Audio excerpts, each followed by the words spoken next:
Você já se perguntou o que realmente acontece no ar quando lançamos algo?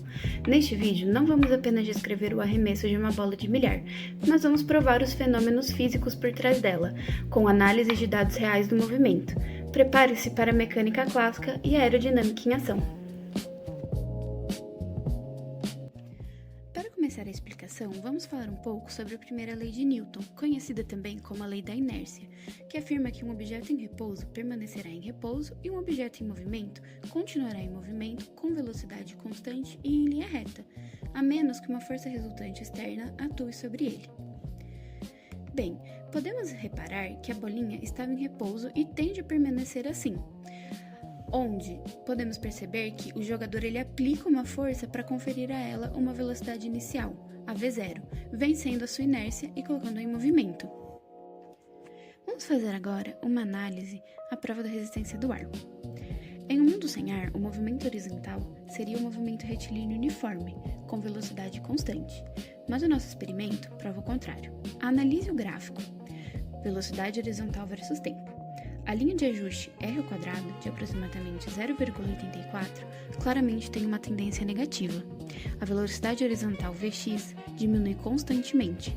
Isso nos dá a evidência experimental de que uma força está agindo horizontalmente contra o movimento. Essa força é a resistência do ar, ou também conhecida como o arrasto.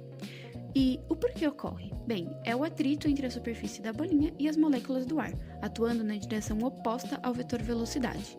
A segunda lei de Newton confirma que uma força contrária gera uma aceleração, ou neste caso, uma desaceleração no eixo x. O gráfico t para x, na posição horizontal com seu formato parabólico, reflete essa desaceleração, não sendo um MRU simples. Como eu disse anteriormente, MRU é um movimento retilíneo uniforme. Vamos falar de gravidade? A força dominante é obviamente a força gravitacional, que puxa a bolinha verticalmente para baixo com a aceleração constante g. Ela é responsável pela forma parabólica geral da trajetória, a curva de subida e descida. Agora, olhe atentamente para o gráfico t para y, uma posição vertical. O ajuste polinomial é muito fraco, mas os pontos revelam um padrão oscilatório. A trajetória parece ondular no ar. Essa oscilação é forte indício de um fenômeno chamado efeito Magnus. E por que ele ocorre? Bem, o efeito Magnus ele surge quando um objeto girando com rotação se move através de um fluido, que seria o ar. O giro faz com que a velocidade do ar em um lado da bola seja maior que no outro, criando uma diferença de pressão e gerando uma força perpendicular ao movimento. E com isso concluímos que, no eixo y, o movimento é a soma complexa da força da gravidade, para baixo, com a força do efeito Magnus, que pode ser para cima ou para baixo, dependendo do giro, resultando nesse padrão de ondas nos dados.